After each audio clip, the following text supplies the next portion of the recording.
Hola, soy Carlos Cortés, fotógrafo, y junto a la radio Puente Alto, en el 107.5 del dial, los invito a conocer mis entornos. Hoy seguiré con este tour histórico realizado ya hace algún tiempo, en los cuales detrás de una cámara participé. Un saludo a quienes estuvieron en este registro, especialmente a quienes ya nos dejaron. Vamos a verlo.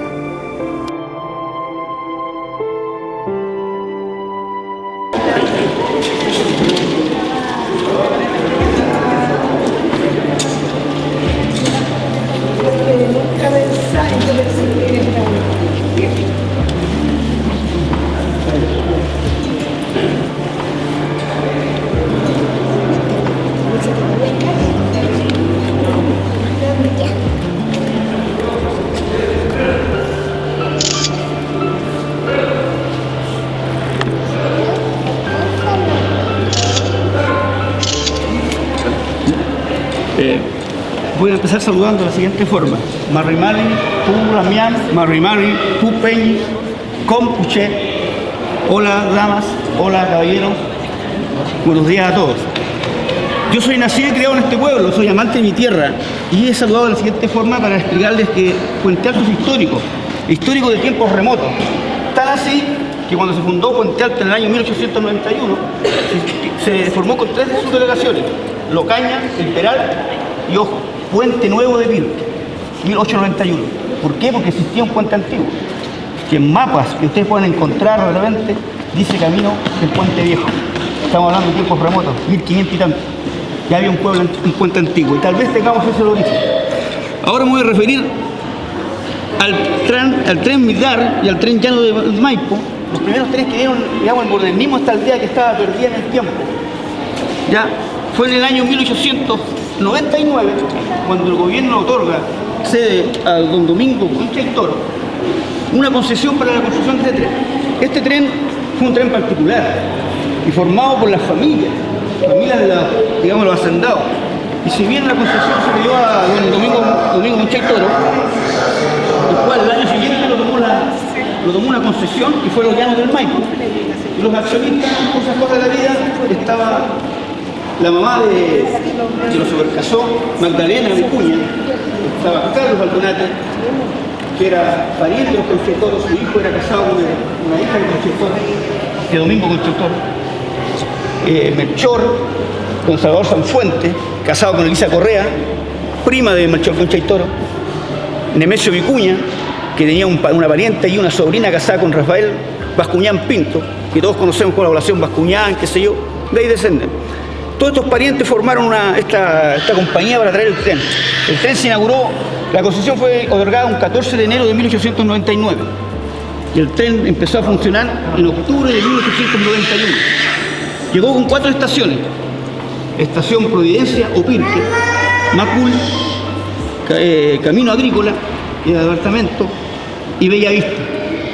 Fíjense que hasta tiempo, el año 60, todavía se hablaba de Bellavista, no se hablaba de Bellavista. Vamos a Bellavista, era muy común eso, porque esa fue la estación más importante. Los trabajos se demoraron un poco y después la concesión se pidió un permiso al gobierno para que se prorrogara la concesión un año más. Fue así que hasta el año 1892, en marzo de 1892, llegó hasta San Carlos, la estación San Carlos, que era, digamos, la hacienda, el fondo del señor Carlos Donato, nuestro primer alcalde. Importante estación, porque ahí llegó la primera fuente de agua potable. Y la aldea de Puente Alto aprovechó esa instancia para pedir permiso para sacar agua de ahí, para que era agua potable del pueblo. Agua potable que tenía los derechos de la municipalidad de San Bernardo.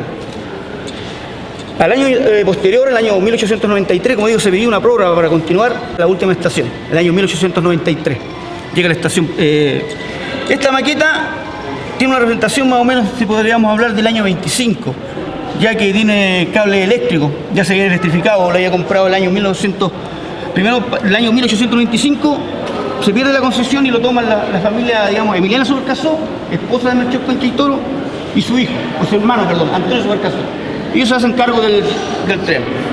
Luego, el año 1925, lo compra una empresa alemana, la Siemens Barker, y ellos se hacen cargo, electrifican todo y hacen un tren urbano. Este tren fue el que trajo todo el progreso de Puente Alto. Que aquí llegaron los primeros inmigrantes Los migrantes ya estaban los alemanes aquí, con las papeletas. Después llegan los italianos y llegan los españoles. Tan así que estos primeros hoteles, Hotel Italia, Hotel Sevilla, Hotel Victoria, que fue fundado en 1910. Ese hotel estaba donde está la chilenita ahora.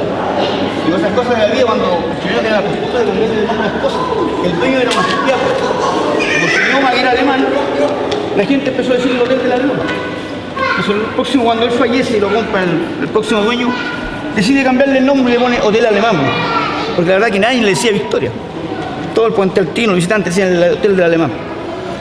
Esas son las cosas, ese fue lo que trajo el progreso a Puente Alto. Empezó a llegar, digamos, los grandes inmigrantes españoles, italianos, y fue a meterse con esta gente, los trabajadores, los primeros, digamos, gente del pueblo de Puente Alto, que eran los trabajadores de las viñas, ¿cierto? También los trabajadores del canal Izaguirre, que se empezó a construir en el año 1831. Se demoraron 10 años en hacerlo. Y ahí fue el primer pueblo que se empezó a hacer. Aquí se hablaba también del puente, digamos, de la Bajos de Mena. Bajos de Mena, para nuestro entendimiento, empezaba de donde está la calle Izaguirre con Conchaitoro.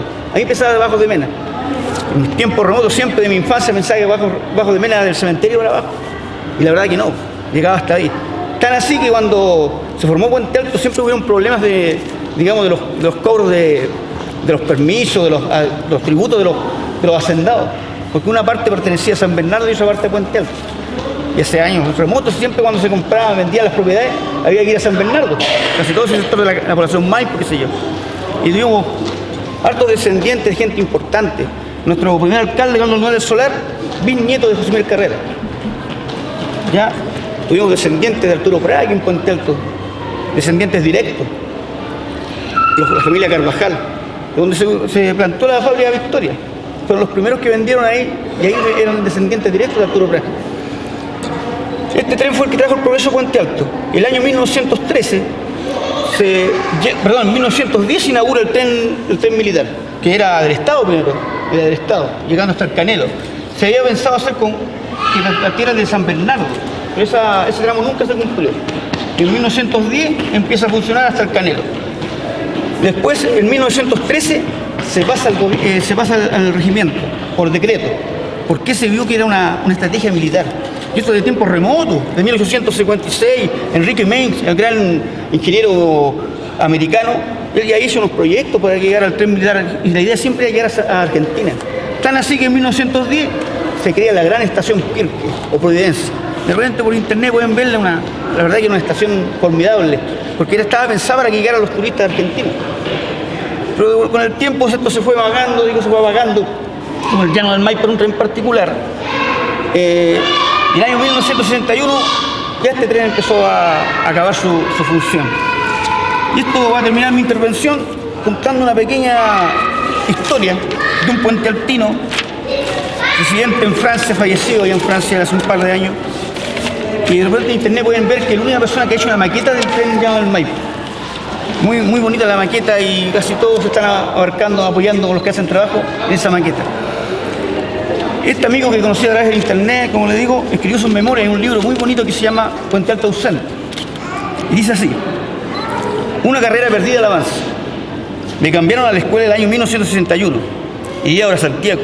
Nuevos compañeros, nuevo local. La verdad que estaba muy asustado con el cambio de compañeros, el nuevo ambiente. Me demoraba 1 hora y media en llegar al colegio allá que estaba en la estación central. Me acuerdo que me bajaba en Plaza Italia y de ahí tomaba el trolley hasta llegar a la estación central. Estaba muy asustado con todas estas caras nuevas, este lugar, este ambiente. Sin embargo, había algo que me amarraba a mi pueblo. Había algo que me tenía sujeto, que era como un cordón umbilical. Era el tren de las 7. El tren del viejo llano del Maipo. Ahí tomaban los trabajadores del tren. Pero ese año la empresa de transporte del Estado adquiere unas nuevas locomociones que se llamaban los Mitsubishi, que eran más rápidos, que llegaban a alcanzar hasta 100, hasta los 100 kilómetros por hora. En cambio, el tren llano del Maipo solamente llegaba a los 70. Pero siempre me acuerdo que partíamos y lo pillábamos a la misma altura. Y entonces empezaba una carrera entre el tren y la máquina. Hasta que iban pasando los años siempre entre los naturales y los árboles, se iba perdiendo el llano. Eso me causó mucha pena, porque me dije un cuento que me estaba dependía cualquiera, no recuerdo cuándo, ¿tienes ya? No, parece. el tren de Llano del Maipo murió. Y con él el Llano del Maipo está en mi mente siempre. El señor Jorge Bastía, un puentealtino de tomo y lomo, que escribió este libro muy bonito, mucha añoranza y anécdotas, que vivió con el tren, con Puente Alto, qué sé yo, y que los invito de repente a buscar en internet y lo encuentren, porque hay unas historias muy bonitas del pingüino, como contaba mi compañero acá, y de los pingüinos, que de repente se va mezclando la historia bonita de aquí de Puente Alto. Eso es más o menos lo que les puedo contar yo a modo grosso de la historia del tren Llano del Maipo, que fue la fuente fundamental de nuestro pueblo y que le dio la vida. Le dio la vida al pueblo de Puente Alto y llegaron, si yo digo, más gente. En el año 1904 éramos solamente 2.700 habitantes. Ya en 1920 había subido súbitamente a 7.000 habitantes. Y así fue poblándose nuestro querido pueblo. Y ya fue a, qué sé yo, estas leyendas del pueblo de la araña y cosas por el estilo que en un tiempo más me gustaría, cuando Dios nos permita, ir describiendo con el libro que algún tiempo quisiera escribirlo, para sacar esas leyendas que están escritas ahí de tanta anécdota, tantas cosas de nuestro pueblo y cosas que están históricas de Puente Alto mismo, y que no solamente somos un pueblo de paso, una población dormitorio. Puente Alto es histórico y vale rescatarlo, y agradezco a cada uno de ustedes que están acá y sé que cada uno son amantes de esto y bueno, y gracias, nada más. Gracias. Eso.